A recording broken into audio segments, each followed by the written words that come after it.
നമസ്കാരം. സ്പോർട്സ് ഇൻഫോയിലേക്ക് സ്വാഗതം. കടുത്ത നോർത്ത് ഈസ്റ്റ് യുണൈറ്റഡ് FC ആരാധകർ പോലും ഇങ്ങനെയൊരു റിസൾട്ട് പ്രതീക്ഷിച്ചു കാണില്ല എന്നത് ഉറപ്പ്.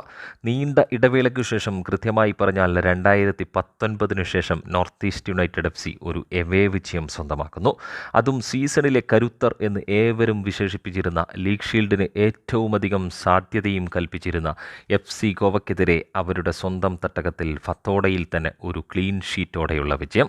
ലീഗ് ഷീൽഡിലേക്ക് കുതിച്ചിരുന്ന FC ഗോവ കഴിഞ്ഞ മത്സരത്തിൽ മോഹൻ ബഗാൻ സൂപ്പർ ജയൻസിനെതിരെ എതിരില്ലാത്ത ഒരു ഗോളിന് സീസണിലെ തങ്ങളുടെ ആദ്യ തോൽവി വഴങ്ങിയെങ്കിൽ, അതേ ഫത്തോഡയിൽ നോർത്ത് ഈസ്റ്റ് യുണൈറ്റഡ് FCക്കെതിരെയും എതിരില്ലാത്ത 2 ഗോളുകളുടെ തോൽവി വഴങ്ങിയിരിക്കുന്നു.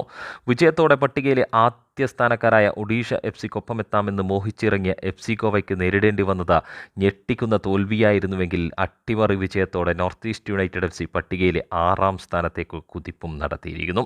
ടോം ജുറിച്ചിൻ്റെ വരവോടെ നന്നായി ഉണർന്ന നോർത്ത് ഈസ്റ്റ് യുണൈറ്റഡ് FC ജുറിച്ചിലൂടെ തന്നെയായിരുന്നു 69ാം മിനിറ്റിൽ മുന്നിലെത്തിയതെങ്കിൽ, ജുറിച്ച് സീസണിലെ 3ാം മത്സരത്തിൽ നേടുന്ന 5ാം ഗോളായും ഇത് മാറുന്നു. അത് 80ാം മിനിറ്റിൽ കോർണർ കിക്കിൽ നിന്നും ഒഡേയ് ഒനിന്ത്യയുടെ ഓൺ ഗോൾ കൂടി വന്നതോടെ 2 ഗോളിൻ്റെ ലീഡ്.